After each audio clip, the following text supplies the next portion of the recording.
I want to talk to you about nausea and motion sickness.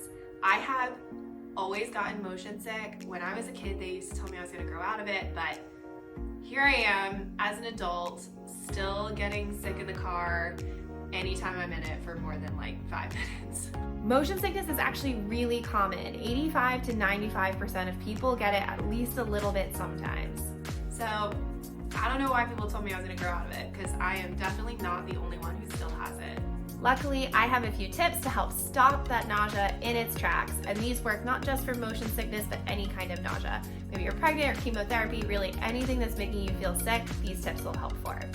But first, let's talk about why motion sickness happens in the first place.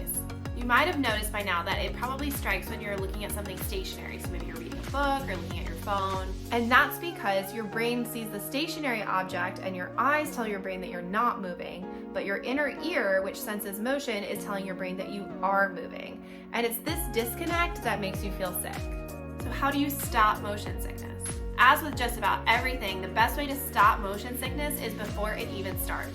Try not to look at stationary things in your car. So try not to read a book or look at your phone, and instead maybe just close your eyes, listen to a podcast or music, talk to the other people in the car with you, or play road games.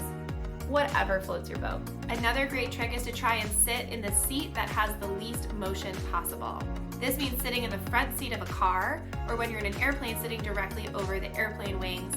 When you're in a boat, try to sit in the middle. Whenever I go on long rides or somewhere where I know the roads are going to be twisty, I also try to bring a couple things with me just in case nausea hits. One of my favorite things to keep around are ginger chews. I like these ones. They're gingins. They're great. They're like little chewy candies. You can also choose just crystallized ginger. Ginger has been used for thousands of years to safely and non-pharmaceutically reduce nausea. Time and time again, research has showed that it works and that it works really quickly. You can also make just a cup of hot ginger tea to bring on your ride with you.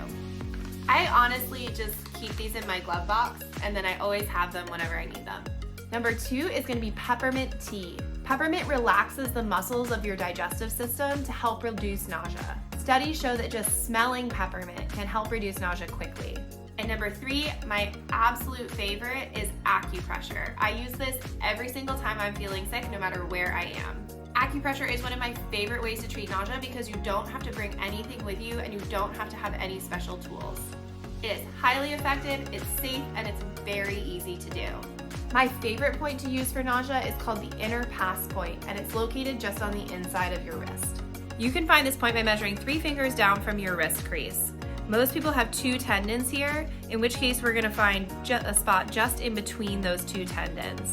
If you just have 1 tendon, that's totally fine. Just go to the pinky side of that 1 tendon.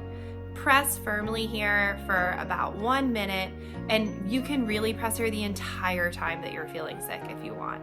It helps to shut off the nausea centers in your brain, helping you to feel better really quickly.